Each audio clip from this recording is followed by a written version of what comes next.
Bonjour à tous. Aujourd'hui, on se retrouve pour une nouvelle vidéo pour booster son éveil avec le sujet du jour, parfois un peu délicat, le jugement. On va voir comment il nous enferme, comment on enferme les autres avec et surtout comment s'en libérer. Je rappelle que ces informations sont issues de nos explorations sous hypnose. Ce nouveau format vous permet d'avoir un résumé plus dynamique des informations que l'on a recueillies avec Marie. Bonjour à toi. Bonjour Clarisse, bonjour à tous. Concernant le sujet, le jugement, on l'expérimente tous, que ce soit dans la famille, au travail, avec les amis ou même envers nous-mêmes. Et voici les informations que l'on a à vous partager. Alors, comment se détacher du jugement et comment ne pas le subir, hein? Tu parlais d'une vision énergétique très dense où le jugement est vu comme une prison à barreaux.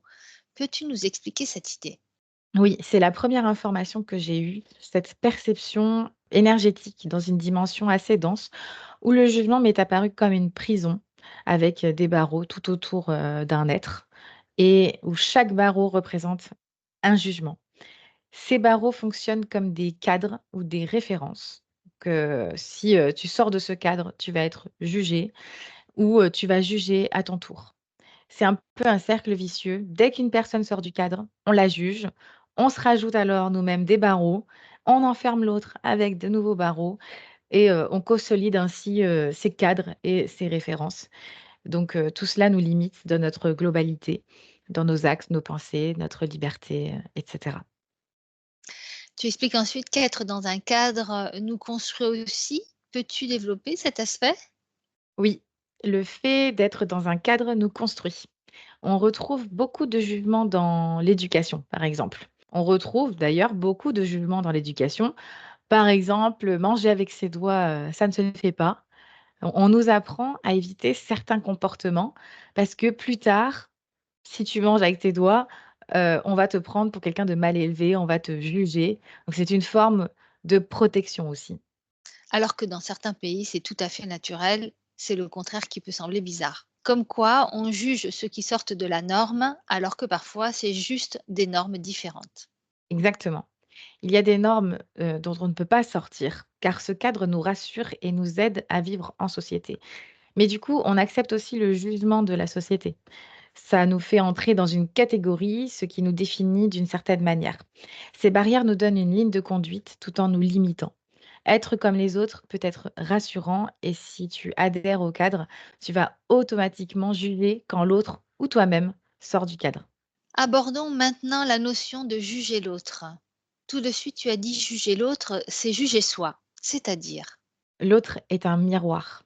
Même si tu penses ne pas être, comme l'autre ou ne pas avoir ce qu'elle ou il a, s'il y a jugement, c'est que ça réveille quelque chose en toi.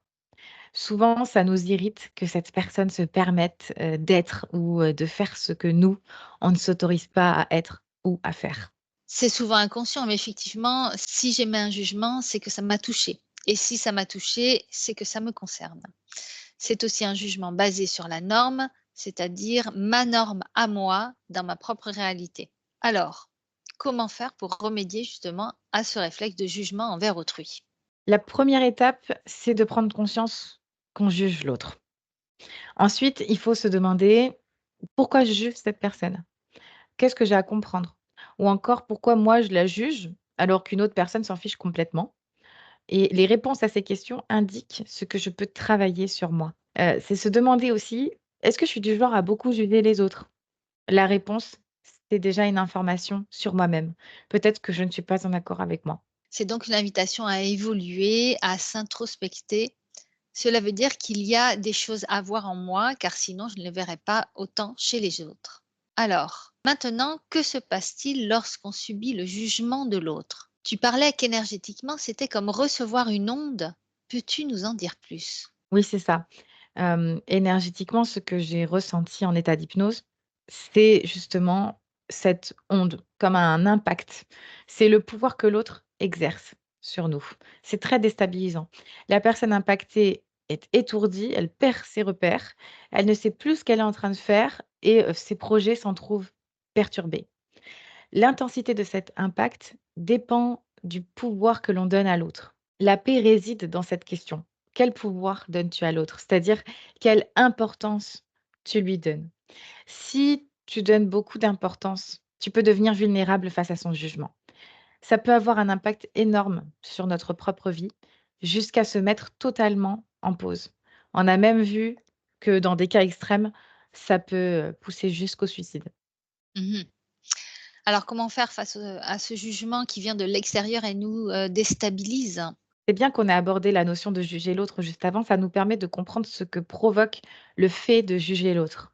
Donc, quand on ressent du jugement de la part d'autrui, c'est savoir que c'est pas une attaque personnelle, puisqu'en réalité, la personne se juge elle-même. Quelque chose chez moi a réveillé quelque chose en elle et de ce fait, on lui accorde moins d'importance. Prenons l'exemple. Si une personne est très blessée par le jugement d'un proche, on peut se demander à quel point ça m'a touchée. Quel pouvoir j'ai donné à ce jugement? Quelle importance ça a eu dans ma vie? Qu'est-ce que ça a engendré dans ma vie? Peut-être que j'ai pas lancé, un projet, peut-être que j'ai pas voyagé. Quelles conséquences ça a eu? Donc en gros, on fait un constat de cet impact, du jugement de l'autre. Alors le but, c'est pas de se juger, non plus, c'est de faire la paix, en fait, avec soi-même. Ce que je veux dire par là, c'est lorsqu'on prend conscience qu'on est malade, qu'on peut se soigner. Donc là, c'est lorsqu'on fait le constat de l'impact du jugement de l'autre, qu'on peut ensuite, faire la paix avec soi-même. Cela nous rend aussi plus alertes à l'onde de choc, du jugement. On reste, étourdi moins longtemps, on le perçoit moins, ce qui revient à lui donner moins de pouvoir, moins d'importance. Le jugement de l'autre n'est pas une attaque personnelle, c'est une sorte d'auto-attaque de sa part et c'est nous qui le percevons comme une attaque personnelle. Et ce que j'ai pu voir en état d'hypnose, c'est ce pouvoir que l'on donne au jugement d'autrui peut nous impacter même sur plusieurs vies. Oui, effectivement. Hem, on le voit parfois en session. On a aussi abordé, un exemple plus dur sur le fait d'être jugé sur quelque chose qu'on aime profondément. On fait quelque chose avec le cœur et là, on nous dit que ce n'est pas bien, c'est nul ou ridicule. Comment se détacher de ce jugement? En fait, c'est un appel à la souveraineté. Si ça me touche, ça vient forcément du cœur. Sinon, ça ne m'atteindrait pas autant.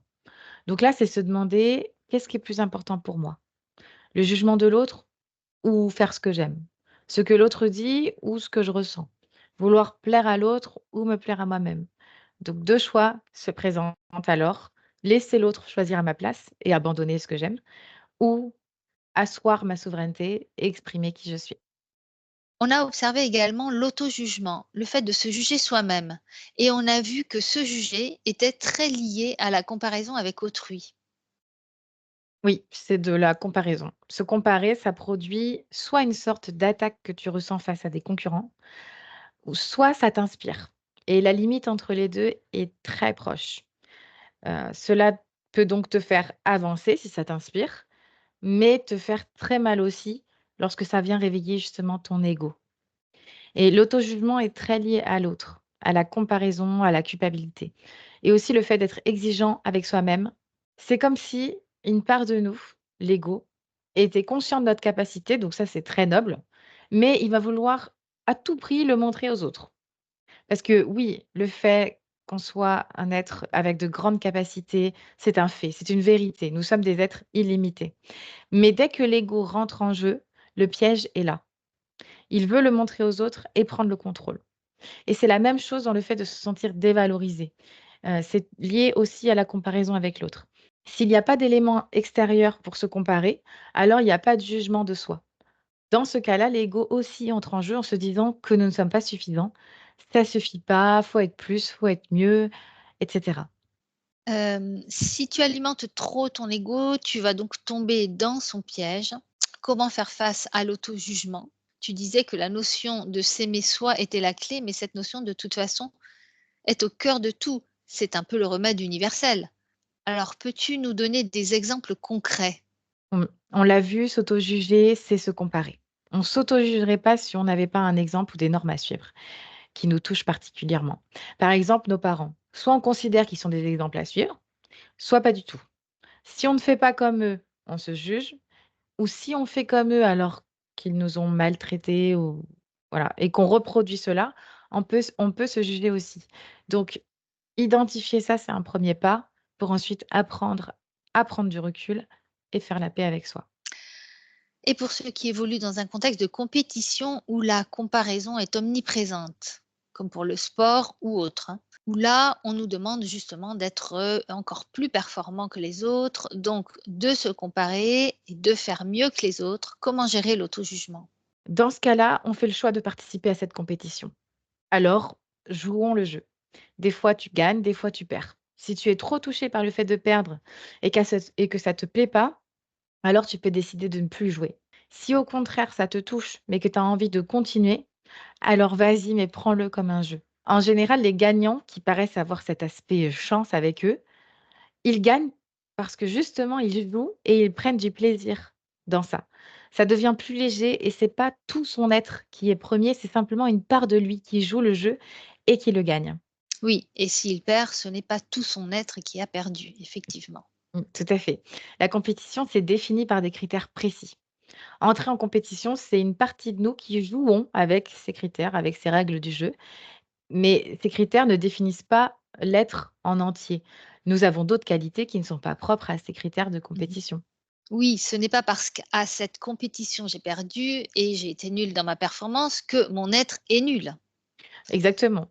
Quand on rentre dans une compétition, il y a des normes, un certain cadre. On demande à avoir certains critères communs, alors que l'être en soi, de toute façon, est unique et donc ne peut pas être comparé. Il y a aucune comparaison possible entre 2 êtres, car chaque être est unique et par définition ne ressemble à aucun autre. Alors pour conclure, Marie, quelle est l'information clé pour se détacher du jugement sous toutes ses formes? Parfois, on est invité à respecter des normes ou des règles, au travail, dans nos relations, etc. On nous invite alors à entrer dans des cases, mais on n'y est pas obligé. Si on choisit d'y entrer, on décide de jouer le jeu. Et il y a une vraie souveraineté derrière ça. On n'est pas forcé de jouer au jeu du jugement. On peut rester en dehors. Et si on y va en connaissance de cause. Quand on connaît les règles, on sait alors que juger l'autre, c'est se juger soi et que ça peut impacter l'autre. De la même manière, quand je me sens jugée, je peux réaliser que ce n'est pas personnel et que l'impact de ce jugement varie selon le pouvoir que je lui accorde. Hmm. Il faut donc prendre tout cela avec un peu plus de légèreté en sachant que ce n'est qu'une partie de nous qui est jugée et non pas la totalité de notre être. En conclusion, nous sommes donc des êtres uniques. Il y aura toujours une différence dès qu'on compare une personne, ce qui donne lieu au jugement puisqu'on est différent. Mais ce n'est qu'une simple constatation de la différence. Nous n'avons pas à être impactés négativement. C'est normal d'être différent. Tout à fait. Merci de nous avoir écoutés. Nous sommes ravis d'avoir partagé toutes ces informations-là. N'hésitez pas à liker et à partager. Et je vous dis à bientôt. Merci.